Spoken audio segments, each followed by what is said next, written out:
In a quiet village nestled on the edge of willow woods, there lived a man named Elior.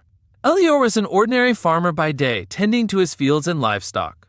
But as the sun dipped below the horizon and the stars began to twinkle, he transformed into something extraordinary, a man who believed he could speak to animals. The villagers often chuckled at his tales.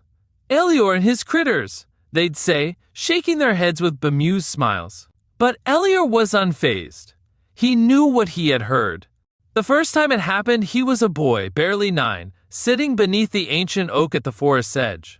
A sparrow landed beside him and chirped in a rhythm that felt oddly familiar. "Hungry," the bird seemed to say, and when Elior shared his bread, the sparrow stayed, chirping a song of gratitude. As Elior grew older, his connection to animals deepened. He claimed the wolves in the forest warned him of incoming storms, the bees whispered secrets about the best flowers, and the barn cats meowed gossip about the village. Most dismissed him as eccentric, but a few believed there was something magical about him. One day, the village faced a terrible crisis. A flood threatened their homes after a week of relentless rain. The river swelled and the villagers panicked, unsure of how to protect themselves. While the others scrambled to build makeshift barricades, Elior wandered into the forest, his boots sinking into the mud. "What are you doing, Elior?" the baker called after him.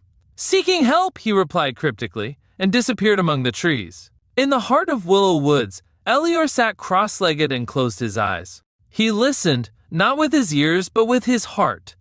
The rustling leaves spoke of wisdom, the chittering squirrels shared maps of high ground, and the croaking frogs warned of rising water levels. But it was the great heron, a bird revered in local folklore, that gave him the answer he sought. "Dig!" the heron croaked in a slow, deliberate tone. "Dig a path for the water to flow, away from the village." Elior ran back to the village, his voice urgent.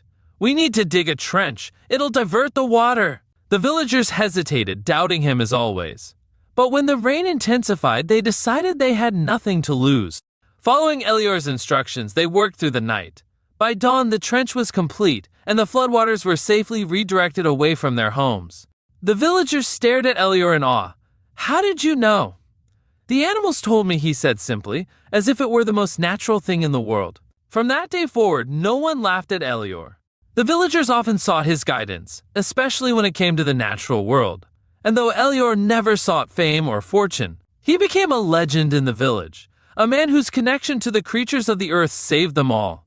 But Elior remained humble. "I don't speak to animals," he'd say with a twinkle in his eye. "I simply listen to what they've been saying all along."